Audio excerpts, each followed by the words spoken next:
Welcome back to a video that I didn't think I'd be making. DICE randomly shadow dropped the patch notes for next week's update, which is update 4.2.1 for Battlefield 2042. This is quite an exciting little one that has quite a few fixes, especially for discarded, so let's jump straight into it. All the changes that you might not have known from this update. I'm putting this out a couple days before so I can talk about the changes, as I have a lot of PSVR 2 stuff stacked up for the next couple of days, but next week when the update does drop, if there are enough stealth changes, I'll make another stealth change video after the fact. So let's, without further ado, jump straight into update 4.2.1 and everything that it entails, starting with the discarded fix. If you've been playing this map, you might have noticed on the D points, it has a tendency to possibly spawn you outside of map boundaries, and in most cases you can't get back in time and you just die. But now this has been fixed, so you'll no longer be spawned in those places, and to be honest, this was probably my only problem with the map, so I'm glad to see that fixed. I was very hesitant at spawning in D1, I'd rather spawn on a friendly that's there,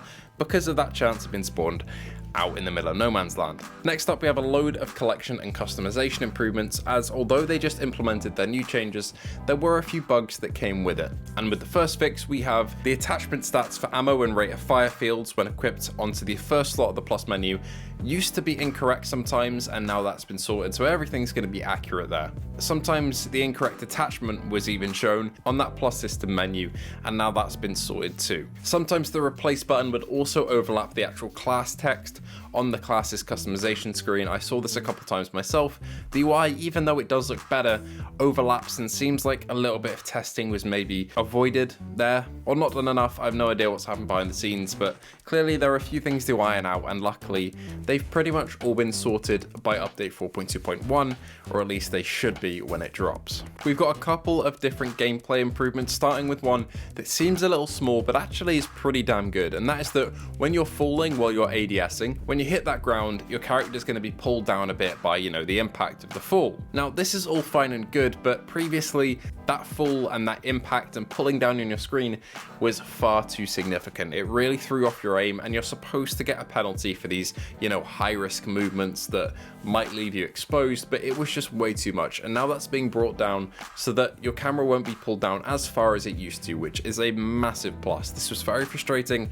I'm very glad to see it fixed. Interestingly, the air-to-ground missiles will now deal higher damage when fired at laser-designated targets, such as with SOFLAM. This will encourage a bit of teamwork, as you can deal extra damage to, say, tanks if you work as a team and have maybe a Rao SOFLAMing a target, or somebody in the air sends the air-to-ground missiles at the target itself. Another fairly big one is actually that the vehicle cooldown timer on your deploy screen will now count down in real time. Essentially, you might really not know what this means or really care, but you should care, because a lot of people have run into the issue where the timer has gone all the way down and got it 0, but they still can't select a vehicle. This should hopefully fix that completely, and this was an issue I had a couple times as well, and it was really frustrating not knowing where the timer actually was and when you'd be able to access a vehicle again, but now we're pretty much sorted on that front.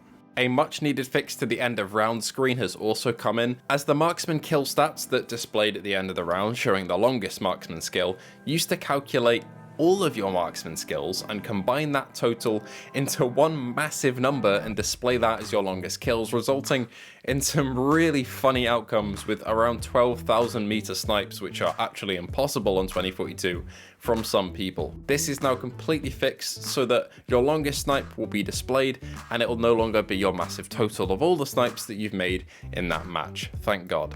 Now, a fix for Portal has also come through, that custom experiences will now correctly grey out characters if they've been restricted as part of their construction of the mode. Essentially, what this means is that when you make your mode, you can blank out certain classes or characters so that players can't choose them, and I think that I've run into a problem a couple of times with this, where I've restricted nobody, but I've got into the mode and I haven't been able to select a few. For example, I jump into the mode as Engineer, and when I got killed and respawned, Engineer would be grayed out for some reason when I didn't indicate that whatsoever when I constructed the mode. Hopefully this should fix that completely, because this is a massive annoyance of mine on Portal custom experiences and servers.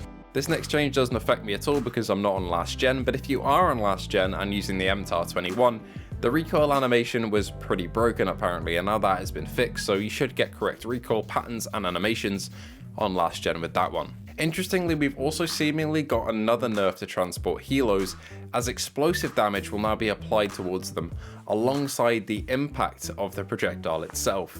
I'm not sure how big of an increase in damage this will lead to, but it is interesting to note that perhaps this is going to lead to more helis being taken down far more easily by ground troops and vehicles. This is always welcome because the heli balance is something that should always be worked on at the moment and should be getting to a place where it's pretty stable, but we're not quite there yet. Hopefully this will help.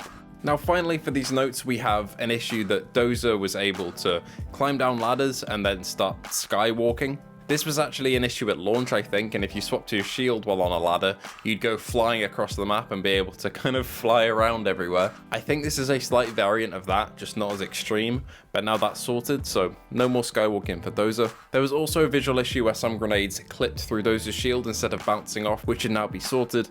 And for Rao, his Cyber Warfare suite will now transmit designated lock-on targets to friendly vehicles, so you can now see what your friendly Raos have locked onto through Rao if they're nearby. So that'll just about do it. Another batch of updates that I genuinely wasn't expecting from DICE at this time, and I wasn't really ready for, hence why we're a day late from where the update patch notes dropped. But I didn't want to leave it till the actual patch day because, as I said, a lot of PSVR 2 stuff on the way with a couple of games and a bit of hardware to review. So stick around if you're interested with that. I would love to hear what you think about this update, these notes. Is there anything that stands out to you or anything you'd like to see going forward? Please do let me know in the comments below.